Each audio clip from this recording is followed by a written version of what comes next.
When writing research papers, choosing your topic is step 1. But what makes a topic stand out? 3 key things.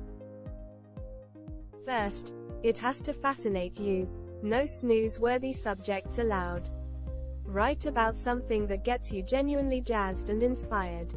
This passion will show in your final paper.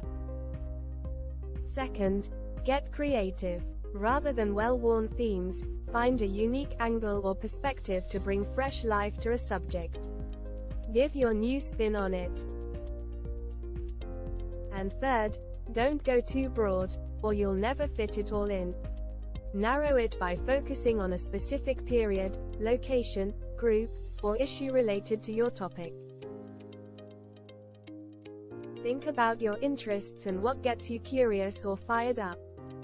Finding that perfect topic takes time and brainstorming, but it's worth it.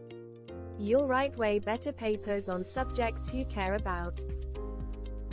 So tap into your inner passions, give a new twist, and zoom in on an intriguing piece.